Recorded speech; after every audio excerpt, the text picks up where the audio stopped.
Welcome to another edition of last week's exciting reading adventures, the day before Labor Day, day before Election Day edition.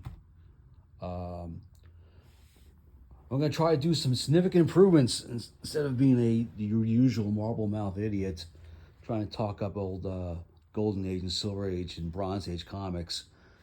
I'm going to try to get this through process this further and faster. Let's take the jaunt to the dining room table studios, and we'll get right onto it.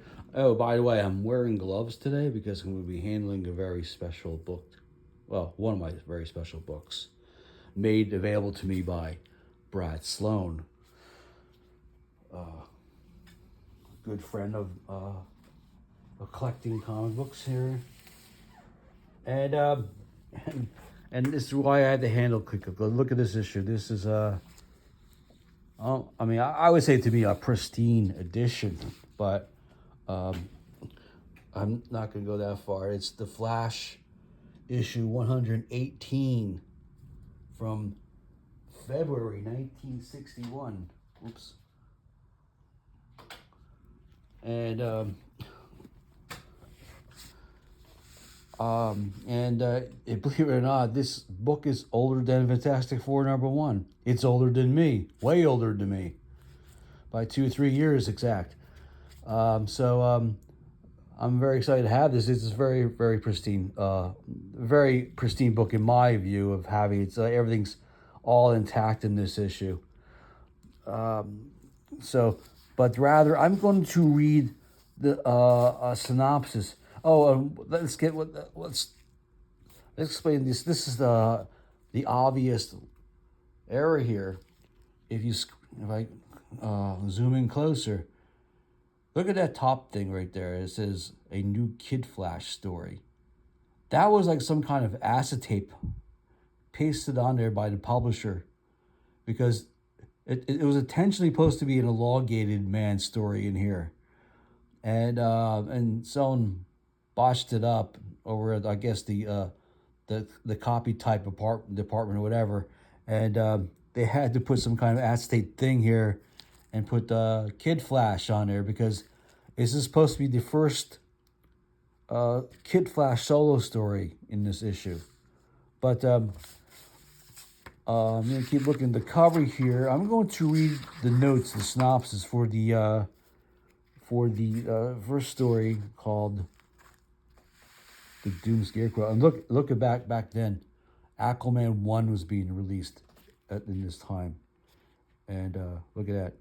Copyright National Comics Publication, 1960.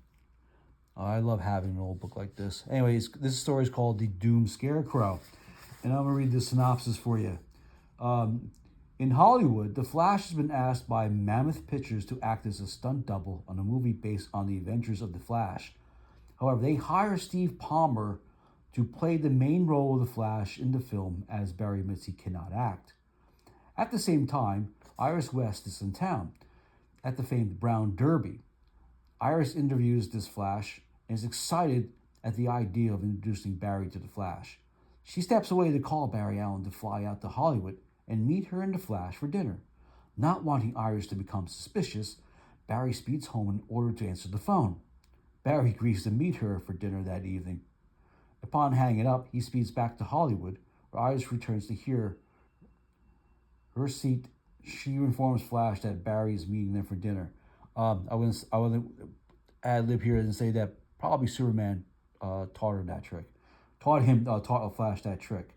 Back on the set, the Flash reviews footage where he doubled for the star of the film, Steve Palmer, during a scene involving shots being fired at a scarecrow. Deducing that there's somebody trying to kill Palmer, the Flash asks the next scene he's secretly filming for Palmer. The Flash eyes Hank Walters, the prop designer, but is surprised when the next scene goes off without a hitch. The director sets them up in a mind for the next scene when suddenly a bomb goes off, causing a cave-in with the Flash and several extras trapped in the mine. The Flash kicks in overdrive and digs them out of the mine unscathed. Unscathed.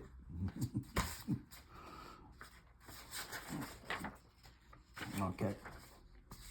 Palmer had an elaborate ruse to eliminate the Flash and take his place and live off the lucrative advertising he could make as a spokesperson. When the crooks are distracted by Iris with knocking on the trailer door, the Flash vibrates loose and knocks out all the crooks and turns them over to the police.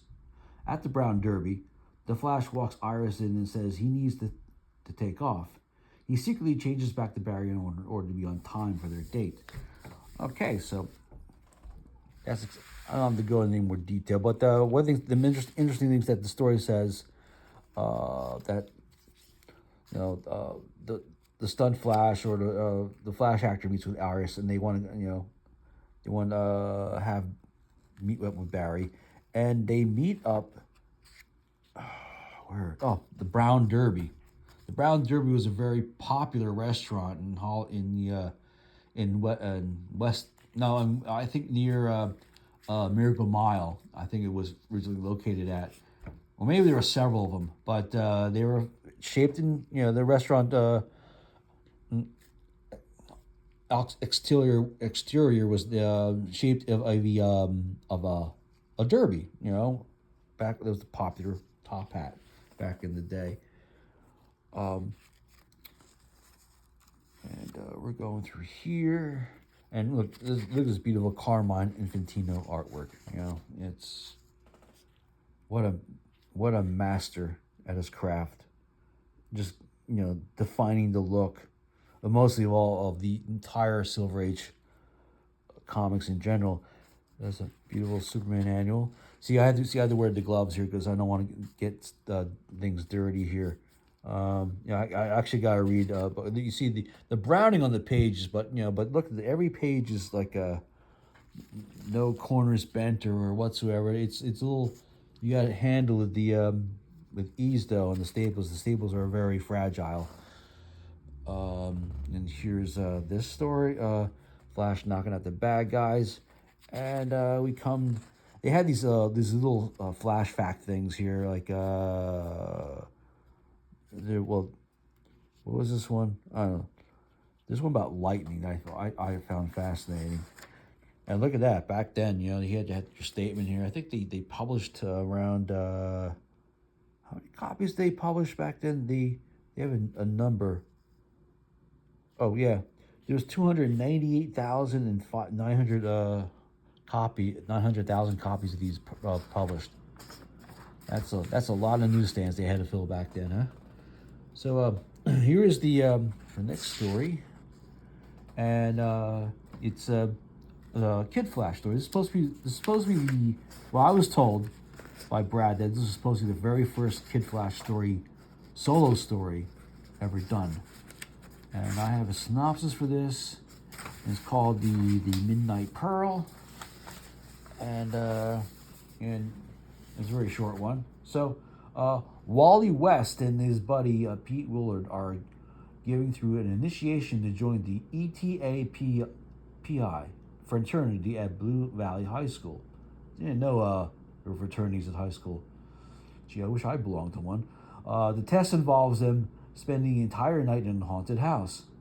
When they are scared off by a apparent ghost, Wally returns as Kid Flash and learns that the ghosts were really two crooks hiding out in the abandoned house. Kid Flash then defeats them and turns them over to the Blue Valley Police Department. Looking for Pete, Kid Flash finds him with his leg caught in a trap with rocks from a landslide about to tumble on him. Kid Flash saves Pete by deflecting the rocks from hitting him. He vibrates the rock at super speeds to chisel Pete's leg free and return him to the house. He changes back into Wally West as the two return to the haunted house and remain there for the rest of the night. Next day, they are initiated into the ranks of the ETA Pi fraternity. Now, isn't that special? Let's go through here and see some of this artwork here.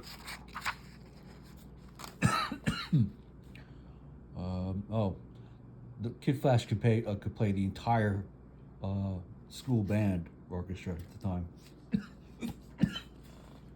but our stuff didn't sound good back then. Or make it something cohesive. It probably came out sounding like King Crimson, probably.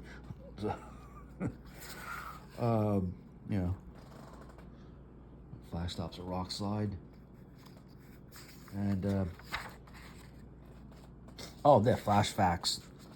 I thought this was interesting. The flash of light called lightning is actually the path of burning air passing through the lightning bolt has passed.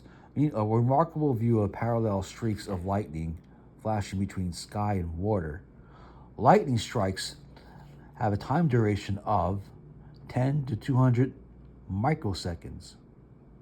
100 to 200 microseconds. A microsecond is a millionth of a second. Sheet or summer lightning is really the deflection of forked lightning at a distance. Lightning is the greatest single cause of America's staggering fire losses. And anyway, that's 1961 in a nutshell. Now I gotta put this back in. Well, I'll put this back in later. After I'm done with the video, so I can take off the kid gloves, so to speak. Hold on a second while I get this done.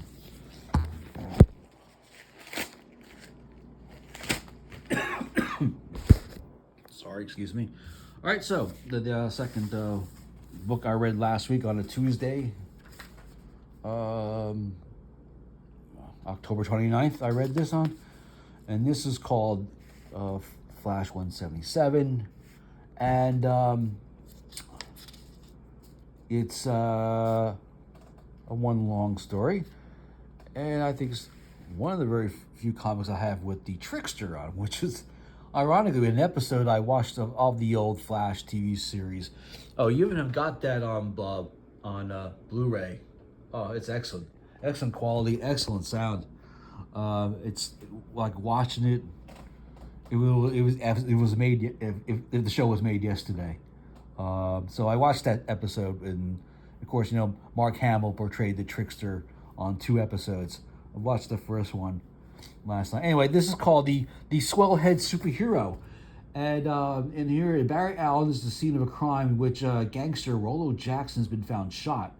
Barry deduces that the criminal gangster was shot from the chimney with a specialized device that was lowered down the chimney chute, which included mirrors to give the killer a view of where to aim through the fireplace.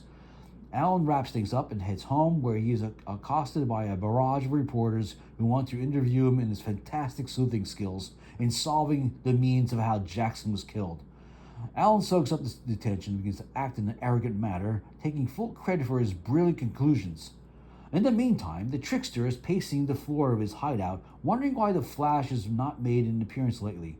He reviews that he shot a special beam at the Flash using a fake camera, and he's anxious to see the results of the beam. The next day, Flash finds himself at the Cornet shop where a jewelry robbery is taking place. Flash has no difficulty subduing the criminals, but he then notices that the crowd of witnesses is looking at him in horror. Flash realizes that he has a pounding headache, and when he feels the top of his head, let me get to that page. Let me tell you where I am in the story. I know this is not as good as a power book and record set, but please bear with me. Oh yeah, look. Oh boy. When he feels the top of his head, all right. Oh, gee whiz. All right. Anyway, skipping a little bit. He furiously conducts experiments while dealing with his agonizing headache. At one point, Flash steps to clear his head and finds himself confronted by the Trickster. Flash battles the villain valiantly, but the Trickster is eventually able to take advantage of Flash in his weakened state. He drags the Flash back to his lair and reveals that he wants to see the Flash's head explode as he keeps expanding. He reveals that he conducted experiments on his pet bird, but Flash notices the bird head is normal, and he deduces that the Trickster has some way of returning his condition back to normal. The Trickster then blows up a balloon to demonstrate what will happen to his head. Oh, that's an amusing scene. Let me get to that scene. I found that pretty fun. Here where he gets captured. Trickster captures the Flash, and let me see. Oh, gee whiz! I got The Creeper. The Creeper was premiering that same month, and I have all those. I bought all those originals. Yeah, here we go. The balloon here. Let me demonstrate here. And blowing up, and look, wow, how can you blow a balloon that big? That's amazing. And bang, the pop. All right, the balloon bursts, and Flash springs to action and attacks the trickster. As he fights the villain, Flash realizes that he's no longer suffering from his pounding headache. He battles with the trickster once more, but this time is able to subdue him with his fighting skills. Flash then walks over to the bird cage containing the Maya bird and deduces that the bird has an antidote in his system that emits a kind of radiation that could cure him. In fact, he concludes that the radiation from the bird is the reason that his headache went away. Flash is eventually able to determine the frequency of the antidote radiation and finds a way to return his head shape back to normal. The final scene finds the trickster in his jail cell pounding his head against the bars in frustration upon hearing that the Flash is back to his normal self. And it's one headache of a story, I'll tell you that much. But, I mean, see, this Ross Andrew and Mike Esposito later teaming on Amazing Spider-Man. This is like the same kind of technique that he would use in Spider-Man. A little series of flash motion vignettes, and that to take care of the villain. I think I saw him do it same thing in the issue with the Grizzly. Amazing Spider-Man 138. Oh, I'm not mistaken. Anyway, that's the second, and there's the trickster going nuts, trying to hit his head. So the next one I had. Anyway, by the way, this is a DC Hodgepodge of Heroes edition. It's just random DC books I found. Next, I read on Wednesday, the night before Halloween, was Bomba the Jungle Boy. I never read one of these, but these were written by Denny O'Neil and Jack Springer, I think was his name, the artist. I stumbled across some facts yesterday by accident, sheer by accident.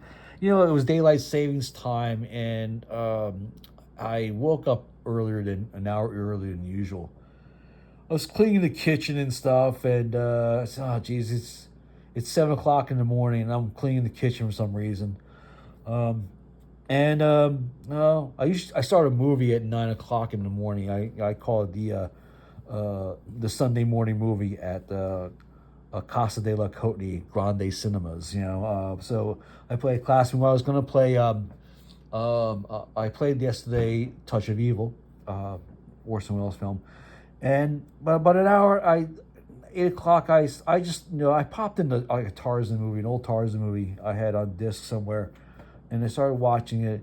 And I was just, when I'm watching the film, I'm doing the researching. I'm just like researching the movie and stuff and reading actors' bios and stuff like that. And I came across the kid who played the actor who played Boy in all the Tarzan movies, and his name was Johnny Sheffield, and he previously played Boy in 8 Tarzan films before he was declared too old to play the role. So he did a teenage version of Tarzan for a series of Bomba the Jungle Boy films for Monogram Pictures. New York Times called the Bomba series a dull, flavorless vest pocket version of Tarzan. And but the movie series became popular enough that they started reprinting the old Gossip and Dunlap hardcover versions of the Hardy Boys, and there were like 20 Bomba the Jungle Boy novels. Anyway, so Johnny Sheffield made the series popular. I don't recall ever seeing any of them. Maybe I have when I was young, but anyway, DC did a series on these, and I guess they were trying to infuse some Edgar Wright Burroughs sci-fi John Carter / Tarzan at Earth, at what is that, Earth's core type of stuff. I can't pronounce the name. It starts with a P. Peculiar, the town of the city of Peculiar. Anyway, um, Bomba, he counters some kind of evil saucer in the woods. I thought that's what I get the gist of this story is. It's sort of like got a John Carter twist to it, where he comes across this sorcerer with the chief and son. They go on this quest to find this source of Malay here, and it's nice art. I don't know. Maybe this is Joe Kubert doing this. This page was impressive. Look at that. That's interesting. That's good. And I didn't understand what was going on here. These green gobbles who come in and they're turning people into animals and stuff, and now we go to like H.G. Wells' Island, Dr. Moreau approach to it. But the art's interesting. The character designs are interesting, and this series only lasted 7 issues, and apparently it ends on a cliffhanger where it gets resolved in the 7th issue. You see next issue, Bomba pits his prowess against the eel genius of Crag. In a story that is so unusual it had to be called a nightmare. All right, that's that with that. The 4th one I ran Halloween night. I had since I don't work the following morning. World's Finest 252 in September of 1978. Now I would have been on my first trip to California when this book was originally released. I could have used this book, on my bus ride out here or a bus ride back, whatever. World's Finest issues from 1978 to 1983 were probably the biggest bargain in comics. That there were usually 4 features in a month, rotating features to follow. I may have read the Creeper story in this issue. I think I had this collected in the hardcover edition. Let me see if I can find that story.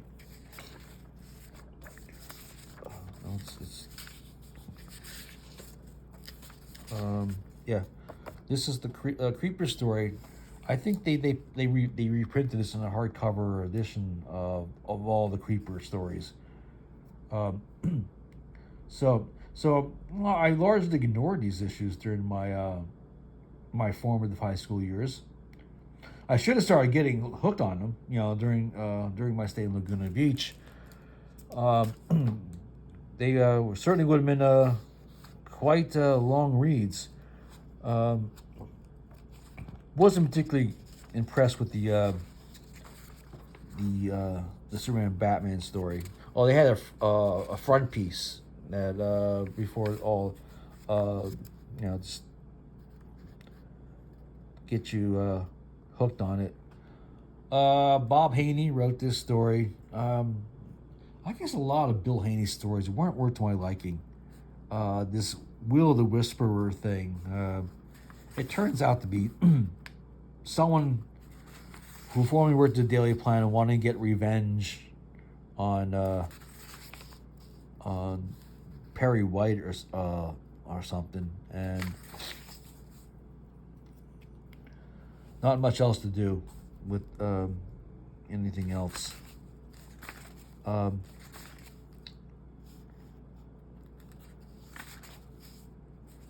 Let's see. Green Arrow and Black Canary story was some early Trevor Von Eden work here. Trevor Von Eden, he went to do a 4-issue miniseries in the Green Arrow that got him popular. He was also the creator of the Thriller series, and I believe he did a Batman annual, beautiful one with that had him pin him against Ra's al Ghul. And so that's some stuff. That stuff like this would make me want to go back and get more issues in the back issue bin. And last but not least was a very confusing Wonder Woman story. and confusing I mean by, well, there's the note on here. I wrote about this. Well, I didn't. Well, okay, I didn't write about this. There's a poison ivy. Uh, this is supposed to be a different version of poison ivy from I don't know, a different Earth, whatever. Um, and and she's dating someone named Steve Howard. I don't know. Is they just didn't like the name Steve Trevor anymore? That he had to change his name from um, Steve Trevor to Steve Howard. Oh! I think I remember there was something that Steve Trevor had to fake his death, and he had to become a new persona where he had to dye his hair black and become Steve Howard. That's it. That's all. Okay, I remember reading the notes on that. Anyway, ho hum story, but good value in price here. Um, I had a blast reading. Oh, and there's they back in 1978 they were giving when Superman was in development stage or was filming, they gave you an update on the progress of filming and stuff. So you know and that was interesting. That was you didn't have the internet back then, so you had to rely on the comics themselves to tell you what was going on. So okay, that's all I got for this week. See how much time I shaved by reading the synopsis instead of just trying to explain the stupid story to you. So anyway, so till next time, we continue with some more DC hodgepodge of heroes, including the Atom, Green Lantern, and Wonder Woman. All right, that's it. Have a great day, and remember to don't vote for Trump tomorrow. Don't vote for that freaking clown. Don't need that stupid. Let me tell you one thing, man. One thing. I don't vote for people who have no previous government experience. And again, Trump. Why would I vote for someone who had no experience in working in politics? Trump cares so much about the country and the world. He should have started small by becoming mayor of New York or governor of New York or city councilor or whatsoever. Man, I don't vote for people who have no previous experience working government, and that's all my rant I got to say. All right, good night, bye.